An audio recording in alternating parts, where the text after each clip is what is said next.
आपको याद होगा दिसंबर 2024 में नेता विपक्ष श्री राहुल गांधी जी ने ट्वीट किया था और कहा था कि मोदी सरकार ने सार्वजनिक क्षेत्र के बैंकों को जनता की जीवन रेखा जो है उनको केवल अमीर और शक्तिशाली लोगों के लिए पालतू साहूकार बनाकर रख दिया है। हमने जो मांग की थी वो भारत सरकार जरूर उठाए और पाकिस्तान जो भारत विरोधी ताकतों को पनाह देता है, जो आतंकियों को शरण देता है, जो भारत विरोधी गतिविधियों में संलग्न रहता है, उसको ये लोन किसी भी तौर पर ना मिले। 1.3 बिलियन डॉलर का ये लोन। आप सबको मेरा नमस्कार। एक महत्वपूर्ण विषय पर प्रेस वार्ता करने के लिए आपके सामने आई हूं। ये श्री केवी सुब्रमण्यन है, भारत सरकार में चीफ इकोनॉमिक एडवाइजर और भारत सरकार की ओर से नामांकित ईडी में एग्जीक्यूटिव डायरेक्टर आईएमएफ में थे। 2 दिन पहले अचानक मोदी सरकार ने आईएमएफ में भारत के कार्यकारी निदेशक एग्जीक्यूटिव डायरेक्टर को उनके पद से हटा दिया। 6 महीने का उनका कार्यकाल बचा था, 3 साल का कार्यकाल होता है। सरकार ने अभी तक अधिकृत तौर पर कोई भी रीजन नहीं बताया है कि इनको इनके पद से क्यों हटाया गया है, और अमूमन ऐसा होता नहीं है। 6 महीने का टाइम बचा हो, यकाएक एकदम से हटा देना, यह थोड़ा सा एक रेयर स्टेप था। आपकी जानकारी के लिए याद दिला दूं, दुरुस्त करा दूं, ये वही केवी सुब्रमण्यन जी हैं जब कोरोना काल के दौरान -24% इकोनॉमी हो गई थी तो ये वी शेप्ड रिकवरी की बात कर रहे थे। ये अलग बात है कि वो वी शेप्ड रिकवरी आज तक नहीं हुई, वो के डब्ल्यू और बहुत सारी चीजें हुई।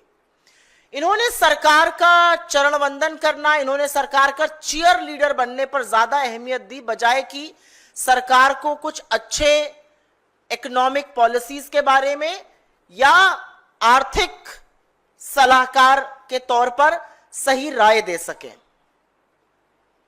तो ऐसा क्यों हुआ? यकाएक एकदम से इनको क्यों हटा दिया गया? और इसमें जब थोड़ी तफ्तीश की गई और आपको जो रिलीज दी जाएगी उसके साथ सारे डॉक्यूमेंट्स अटैच कर देंगे हम, ऐसा जबरदस्त घपलेबाजी के चलते हुआ है। सरकारी bank, union bank of India, आप में से तमाम लोगों का खाता हो सकता है उसमें हो, उनके जो इंटरनल डॉक्यूमेंट्स हैं, उनके जो आधिकारिक डॉक्यूमेंट्स हैं जून और जुलाई 2024 के, उसमें से यह पूरी तरह से साफ है कि इन पूर्व मुख्य आर्थिक सलाहकार, फॉर्मर चीफ इकोनॉमिक एडवाइजर और जो इतने समर्पित चीयर लीडर हैं मोदी जी के, उन्होंने एक किताब लिखी थी जो मोदी जी को दे रहे हैं, इंडिया एट 100। इस किताब की 1 नहीं 2 नहीं 2 लाख प्रतियां यूनियन बैंक ऑफ इंडिया ने ऑर्डर करी। 2 लाख कॉपीज इंडिया एट 100 जो कि वो सौंप रहे मोदी जी को। इसकी यूनियन बैंक ने 2 लाख प्रतियां ऑर्डर करी और इसका कुल खर्च करीब करीब 7 करोड़ 25 लाख रुपए था। 3.5 करोड़ रुपए के आसपास एडवांस दे दिया गया। इसमें 1,79,450 1,89,450 प्रतियां पेपर बैग की और करीब 10,500 प्रतियां हार्ड बैग की थी। और इनका जो वितरण था, जो डिस्ट्रीब्यूशन था, वो यूनियन बैंक के जोनल ऑफिसेस, करीब 18 जोनल ऑफिस है पूरे देश में, और उनके रीजनल ऑफिसेस के थ्रू होना था। वो स्टूडेंट्स को दिया जाना था, वो उनके खाता धारकों को दिया जाना था, वो कॉलेजेस में, लाइब्रेरी में दिया जाना था। 2 लाख प्रतियां। आपकी जानकारी के लिए बस इतना बता दूं कि अंग्रेजी की बेस्ट सेलर इंडिया में अगर किसी किताब को कहा जाता है ये बेस्ट सेलर है और वो इंग्लिश में लिखी है तो वो 10,000 प्रतियां बिकती हैं। 2 लाख प्रतियां यूनियन बैंक ने ऑर्डर करी थी, करीब 7.25 करोड़ रुपए पर। ये सारी प्रतियां, जैसा कि मैंने आपको बताया, रीजनल और जोनल ऑफिसेस के थ्रू वितरित होनी थी। एडवांस 3.5 करोड़ दे दिया गया था और जो बाकी पैसा था वो रीजनल ऑफिस को कहा गया कि जो अतिरिक्त खर्चा, जो मिसलेनियस एक्सपेंसेस होते हैं, उसमें आप दिखा दीजिएगा। अब ये भोंडा प्रचार इनका क्यों किया जा रहा है?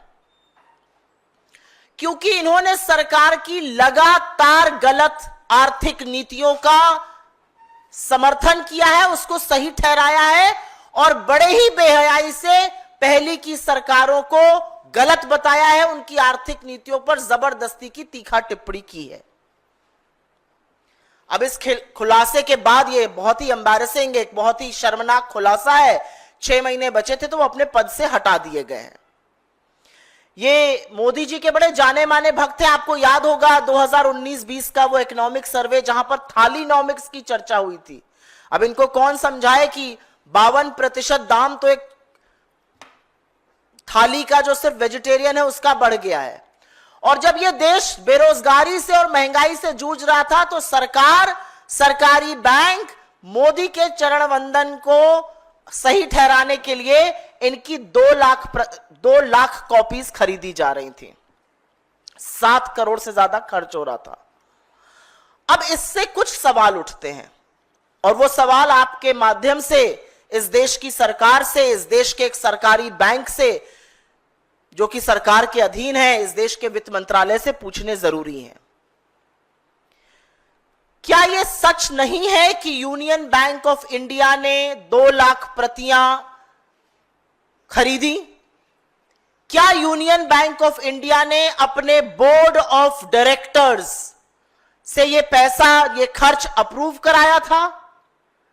क्या यूनियन बैंक ऑफ इंडिया ने अपने रीजनल ऑफिसेस को कहा कि आप ये पैसा अपने मिसलेनियस खर्चे में डाल दीजिए?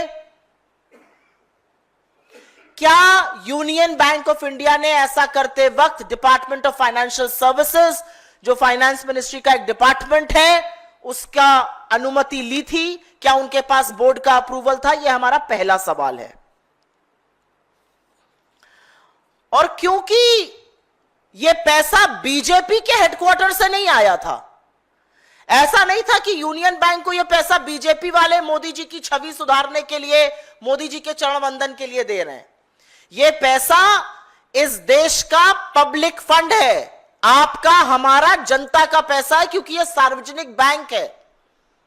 तो इसका दुरुपयोग क्यों किया गया और क्या जो धारक करता होते हैं, जो डिपॉजिटर्स हैं, जो जमा करता है, उनको इस बारे में जानकारी थी? और क्या यह जिम्मेदारी नहीं थी बैंक की, अंडर द फिड्यूशरी रिस्पॉन्सिबिलिटी, कि वो ऐसा ना करे, लोगों के पैसे को सुरक्षित रखें? तीसरा सवाल, क्या वित्त मंत्रालय ने इस बात की जांच की है कि इतनी बेशर्मी से यह कॉन्फ्लिक्ट ऑफ इंटरेस्ट कैसे हुआ? और सिर्फ क्योंकि कृष्णमूर्ति सुब्रमण्यन जी सरकार के बड़े नजदीक थे, सरकार का बड़ा गुणगान करते थे, क्या सिर्फ इसीलिए उनको छूट दी गई ये कॉन्फ्लिक्ट ऑफ इंटरेस्ट करते हुए? इसके अलावा एक और आरोप लग रहा है और यह बहुत संगीन आरोप है। आरोप है कि यूनियन बैंक ऑफ इंडिया की एमडी और सीईओ सुश्री मणि मेखलाई, जिनका जून 2025 में एक्सटेंशन होना है, उन्होंने इस एक्सटेंशन के लिए क्या ये अपरोक्ष रिश्वत दी गई है? क्या उनके जानकारी में यह सब हुआ है? क्योंकि जितनी ज्यादा किताबें बिकेंगी उतनी ज्यादा रॉयल्टी राइटर को मिलती है। इसके बिकने से करीब 90-92 लाख रुपए की उनको रॉयल्टी मिलती। तो इस बात का जवाब कौन देगा कि अपरोक्ष रूप से उनको फायदा क्यों पहुंचाया गया, स्पेशली जब एक्सटेंशन का मामला चल रहा था? और अंतिम सवाल यह है कि क्या वित्त मंत्री निर्मला सीतारमण जी इस लेन देन पर कोई सफाई देंगी? पीएमओ इसमें किस हद तक और क्यों संलग्न था, इस बात का जवाब हमें कौन देगा? आपकी जानकारी के लिए बता दूं कि 4 मई को ऑल इंडिया यूनियन बैंक्स की जो एम्प्लॉय एसोसिएशन है, उसने अपने एमडी और सीईओ को इसकी जांच करने के लिए चिट्ठी लिखी है और बोला है कि पब्लिक फंड की बर्बादी ऐसे कैसे हो सकती है। और मैं आगे बढ़ने से पहले एक चीज जरूर यहां बताना चाहती हूं, क्योंकि आप सब एटीएम इस्तेमाल करते हैं, आप लोग तो प्रबुद्ध लोग हैं, अमीर लोग हैं। इस देश के बहुत सारे ऐसे लोग हैं जो मिनिमम बैलेंस नहीं रिटेन कर पाते हैं। जो 5,000 10,000 जो मिनिमम बैलेंस होता है वो नहीं रख पाते। उनके लिए 2 जून की रोटी इकट्ठा करना इस समय मुश्किल है। सरकारी बैंकों ने, क्योंकि ये दिखाता है कि पहुंच वाले लोगों के लिए, चरण वंदन करने वाले लोगों के लिए, केवी सुब्रमण्यन जैसे लोगों के लिए क्या रुख है, अडानी जी के लिए क्या रुख है और आम जनता के लिए क्या रुख है। 2023-24 में सरकारी बैंकों ने करीब करीब 2,300 करोड़ रुपए इकट्ठा किए, सिर्फ और सिर्फ मिनिमम बैलेंस पे पेनल्टी लगाकर, और उसमें इसी यूनियन बैंक ने 126 करोड़ रुपए इकट्ठा किए। ये वो 2 आंखें हैं, एक जिनकी आंखों की पुतली केवी सुब्रमण्यन जैसे लोग हैं, अडानी जैसे लोग हैं, और दूसरी वो आंख जिसमें देश की जनता है और उनसे वसूली की जाती है, उन पर डाका डाला जाता है। आपको याद होगा, और ये अंतिम बात कहकर अपनी बात खत्म करती हूं, आपको याद होगा दिसंबर 2024 में नेता विपक्ष श्री राहुल गांधी जी ने ट्वीट किया था और कहा था कि मोदी सरकार ने सार्वजनिक क्षेत्र के बैंकों को, जनता की जीवन रेखा जो है, उनको केवल अमीर और शक्तिशाली लोगों के लिए पालतू साहूकार बनाकर रख दिया है। मेरा मानना है, हम सबका मानना है, उन्होंने बिल्कुल सही कहा था। यह 100% सच बात है, क्योंकि ऐसे तमाम उदाहरण हैं। केवी सुब्रमण्यन एक उदाहरण है जिनका जबरदस्त कॉन्फ्लिक्ट ऑफ इंटरेस्ट, वो चीफ इकोनॉमिक एडवाइजर, वो आईएमएफ में एग्जीक्यूटिव डायरेक्टर, उनकी किताबें सरकारी बैंक खरीदकर 1 नहीं 2 नहीं 2-2 लाख प्रतियां खरीदकर वितरण करवा रहा है। पैसा उनकी जेब में जाएगा क्योंकि रॉयल्टी उनको मिलेगी। ऐसे तमाम उदाहरण हैं। जो सरकार की बातें करेगा, जो उनका भोपू बनेगा, वो तमाम सलाहकारों पदों पर, तमाम भक्त जो हैं वो महत्वपूर्ण पदों पर बिठाए जाएंगे। आरएसएस के तमाम विचारक बड़े बड़े पदों पर आसीन किए जाएंगे। और यह सच है कि मोदी जी ने पिछले 11 साल में अपनी छवि चमकाने वालों को, अपना चरण वंदन करने वालों की एक भक्तों की और एक ट्रोलों की मंडली बनाई है, और उनको इसी तरह से फायदा पहुंचाया जाता है। असलियत यह है कि चाहे वो राष्ट्रमित अडानी हो या आर्थिक तर्क ना देने वाले, मोदी जी के मन की बात करने वाले केवी सुब्रमण्यन हो, उन सब के लिए नए भारत में, अमृत काल में भ्रष्टाचार के नए आयाम लिखे जा रहे हैं। लेकिन क्योंकि आईएमएफ की बात कर रही हूं, एक अंतिम बात यहां पर करनी जरूरी है, आईएमएफ से रिलेटेड है। पाकिस्तान ने आईएमएफ से करीब 1 अरब से ऊपर का डॉलर का कर्ज मांगा, 1.3 अरब डॉलर का कर्ज मांगा। कांग्रेस ने 29 अप्रैल को ही यह कहा था, जयराम रमेश जी ने ट्वीट किया था, स्टेटमेंट दिया था और कहा था कि भारत सरकार को इसका कड़ा विरोध करना चाहिए। खबरें हैं कि आईएमएफ से पाकिस्तान के कर्ज और फंडिंग की समीक्षा की हमने जो मांग की थी वो भारत सरकार जरूर उठाए, और पाकिस्तान जो भारत विरोधी ताकतों को पनाह देता है, जो आतंकियों को शरण देता है, जो भारत विरोधी गतिविधियों में संलग्न रहता है, उसको ये लोन किसी भी तौर पर ना मिले। 1.3 बिलियन डॉलर का ये लोन। मैं just for the benefit of the non-Hindi speakers, I will make a very brief statement in English on the same matter. This is KV Subramanian, the former chief economic advisor in the government of India. He was India's representative as the executive director at the IMF. About 2 days back, his tenure was abruptly cut short. He was terminated. His tenure was terminated 6 months before it was going to end. And the government has given no possible explanation whatsoever that why was his tenure prematurely terminated. You must remember, he's the same man who, when the economy shrunk by over 24% during COVID, was talking about a V-shaped recovery, one that never happened. Now it comes to light in a very, and we are speaking on the basis of documents that we have seen and documents that we will be sharing with you. It has now come to light that a public sector bank, the Union Bank of India, was made to buy 2 lakh copies of his book, India at 100, one that he's seen here presenting to Mr. Modi, at a cost of 7 crore 25 lakh rupees. 3.5 crore of which was already paid in advance. These copies were to be distributed by the zonal and the regional offices of the Union Bank of India. The regional offices were told, because 3.5 crore had already been paid, the rest of the money should be listed under the miscellaneous expenses of the bank's regional offices. These were supposed to be distributed to students, to deposit holders, to colleges, to libraries. Why on earth was Union Bank of India incurring this cost is something that remains unexplained. The reality is that the cost of this blatant propaganda was not borne by the BJP coffers. It was coming from the tax-paying citizens of this country. It was coming from the common people of this country. It was coming from the deposit holders of the Union Bank of India. And which is perhaps why an embarrassed government had no choice but to terminate him as the IMF executive director 6 months before his term was to end. You must remember here that he's the same person who in 2019-20's economic survey spoke about Thalinomics, doesn't spare a word about how prices of food expenses have gone up by 52%, and at a time when India was struggling and reeling under high prices and unemployment, the government and a public sector bank was busy buying books to the tune of 2 lakh copies. The English bestsellers in India are the ones that sell 10,000 copies. So you can understand the amount of royalty he would have collected, and which is why some very important questions need to be raised about this wasteful expenditure. Did Union Bank of India take prior permission of its board to buy 2 lakh copies? Did it have a prior approval of the Department of Financial Services?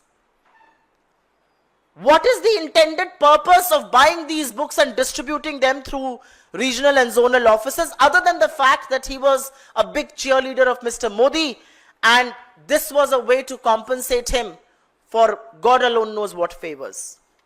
Has the Finance Ministry investigated how could something as blatant as this conflict of interest go through, and how involved was the PMO in this whole affair? There's one very important point here. The MD and CEO of Union Bank, Ms. Mani Mekhalai, is due for an extension in June 2025.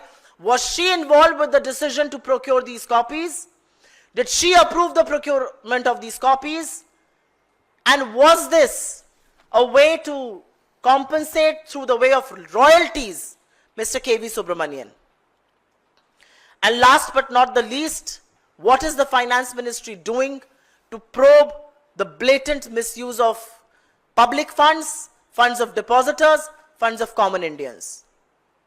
And what was the extent of PMO's involvement, and why was the PMO involved, if at all, in distribution and procurement of these copies?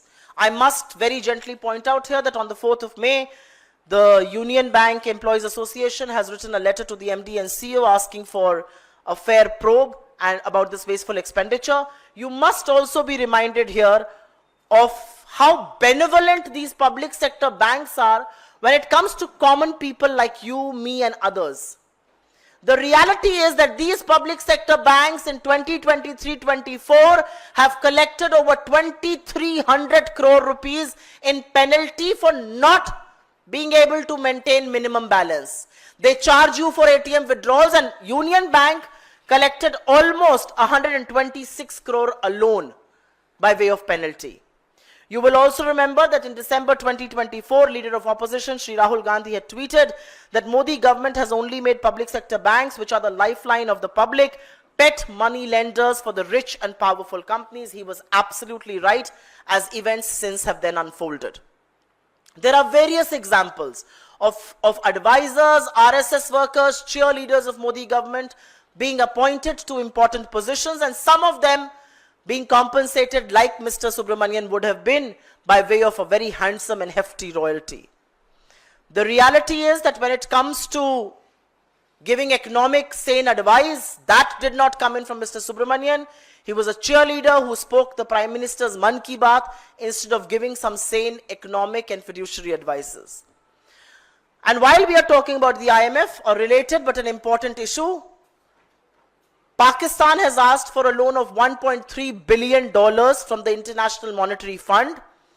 Congress General Secretary Jairam Rameshji on the 29th of April had raised this issue and had urged the Indian government to strongly oppose this.